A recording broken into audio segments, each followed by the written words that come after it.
I really feel like we all need these 3 things for our year.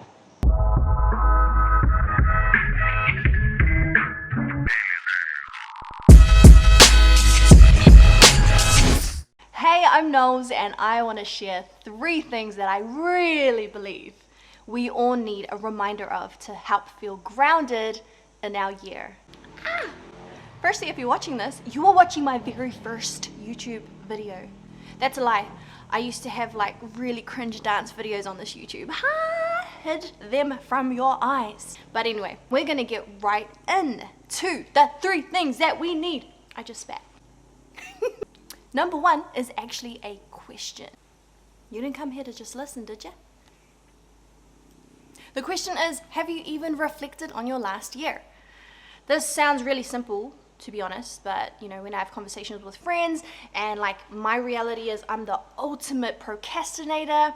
Truth is sometimes we extend the holiday period mentally, emotionally, physically far past Christmas and New Year's. And then February hits and then panic happens and we're supposed to know what we're doing for the year. Isn't that right? So the question is, have you reflected? What could that look like? Okay, so I want to show you some things that I love to share in mentoring, and I have a session called Anchors, which teaches a few different elements to keep you grounded. This is one pre-element to grounding yourself for the year, and that's even like asking the questions that you need to unpack how your year went. When I say reflect, I'm not saying like, oh, catch up with friends, be like, oh yeah, it was really cool when that happened, it was really horrible when that happened, oh my gosh, I got through that thing, that was big. I'm talking about you grab a comb. Now I don't use a comb, obviously, I don't need one, but metaphorically speaking, you grab a comb and you comb through the knots of your year, strand by strand, to get out the stuff that we don't need and to bring awareness to the things that maybe we need more of. So, one thing I do is I write down January, February, March, blah, blah, blah, blah, blah, all the way, the 12 months, and I bullet point the things that were significant. Now that could be bad and negative as well. Anything that was significant, a milestone, a triumph, it could be grief, loss, disappointment, major things that really happened that impacted me, for the good or bad. Things that maybe were surprising, whatever it is for you. And I will go through my entire year and I will note down these bullet points, and these give me an indicator what my year actually looked like, other than what it felt like. Sometimes we get to the end of the year and we just kind of want to ignore everything that we don't want to deal with, and we could just like focus on the good, fresh new start, yay, fresh. But if you don't break the cycles by being aware and recognizing those cycles from the past year or the year before that or the year before that, then what's the point? You're just going to be a creature of habit and repeat that same cycle. So I'm suggesting, even if you're watching this video and it's already middle of the year, who cares? Just go ahead and reflect. Analyze where you're at now, and then that can help you project where you want to be, what you actually want to change, so that you don't repeat another year. So, number 1 is the question, have you reflected on your year? Another thing you could do is ask these 4 questions, really simple. I actually learned it off a counselor that helped me process big situations or seasons, whatever it might be. This is so useful in terms of looking at your year. Number 1 is, what worked for you? Number 2 is, what contributed to that working? Was it someone? Was it situation? Was there something given that resourced you for that? I don't know what it is. Number 3, the complete opposite. What didn't work for you this year? And then number 4, you probably guessed it, what contributed to that not working out? These are great trigger questions to help you process, man, what happened this year? What am I trying to ignore that maybe I need to confront? Maybe I need to do more work in. Maybe I need more healing in something. When we really acknowledge what happened, the solid facts, we not only can acknowledge what we maybe need to do more work on, we can also recognize what you succeeded in the year that passed. Sometimes we focus too much on like the failures and what we lost and the lack of, and sometimes we forget, man, I really achieved. I triumphed over that fear.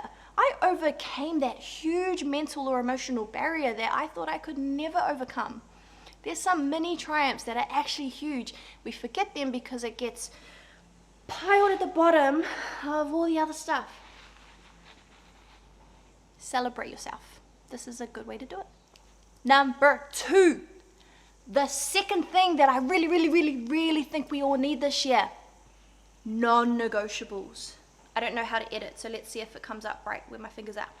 Non-negotiables. What is that? Wow, it's a cool word for things that you're going to actually stick to. The things that you're going to fight for to be in your life, in your priority list. What are your non-negotiables? Now, you could put like, I'm going to go to the gym this year. Consistently. Good luck with that. My suggestion is to actually unpack what stops you from being consistent at the gym or your health journey, which is really awesome.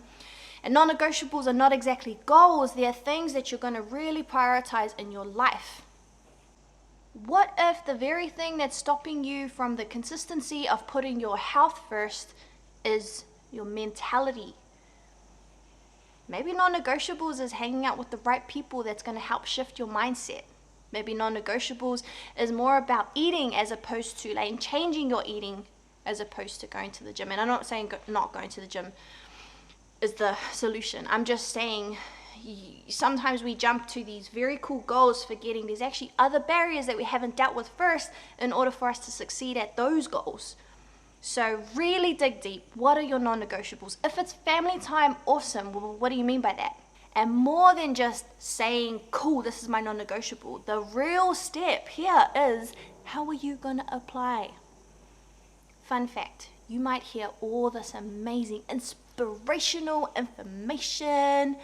It won't transform you until application. The key to your transformation is application. So, in saying that, you're non-negotiable, cool. You write them down, you're like, great, these are the very things that I'm going to make sure that no one is going to fight for. I'm going to make sure that these are the priorities in my lifestyle. Cool, book it in your calendar then. That's when it really has weight. So if you say family time, cool. How are you going to put that into your week? We are getting bombarded constantly by needs. People need us, and things need us, and we need to be somewhere, and blah, blah, blah. It's like, cool, okay, but your non-negotiables are priority on your calendar. Write that down. Once it's in your calendar and you really commit to it, that's when the feet start walking for these non-negotiables. Good luck. Number 3. Okay, this one is probably, oh my gosh, probably. This one is probably my ultimate favorite out of all of them.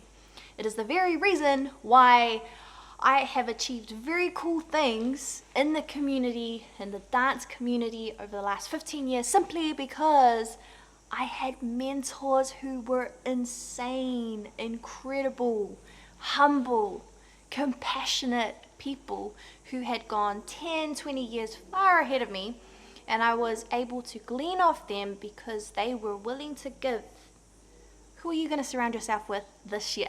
Okay, so mentors, what I mean by a mentor isn't, okay, it's not the big sister, big brother, auntie, uncle who you go to offload and cry and need a hug and need that emotional support, which we all need. That's not a mentor. Just to clarify, and now this is my interpretation of a mentor. You might have a different one, but what I'm referring to is someone who is skilled in the very areas that you need help with. It might be life, like a life coach. It might be in life. It might be in professional business stuff. It might be in leadership. It might be in entrepreneurial stuff. I don't know what it is that you're aspiring to, but whatever those areas are, you need those people who can invest into your life. Who are those people? Now, I wouldn't be surprised if those people already exist in your wider circle. All you have to do is reach out and ask them. But my question is, Do you have a mentor in mind? Do you have one set up for this year? It could be peer mentoring, which is like friends similar age or maybe similar passions, vision, drive, and you guys are able to push each other in the same lane or your own lanes, same pace, that kind of thing. People that challenge you. Iron sharpens iron. Who are you going to be sharpening and who's going to be sharpening you? That is the biggest thing I see so many people don't have. I would love you to journey to discover, okay, who do I need to stalk and ask to mentor me? What are you dreaming of? What's your aspirations? Find people who have already been there and done it. Get alongside them and receive their wisdom and experience. Alright, that's it. I don't know how you're supposed to end these videos. Okay, I know you're supposed to like say click subscribe and all of that stuff, which is really cool, but it would be really cool if you can comment anything you love, one thing, your favorite thing that you took away from this. Share it with people that you feel like, oh, we need this reminder together. Maybe we can be a peer support group together. And share the love, share the love, share the love.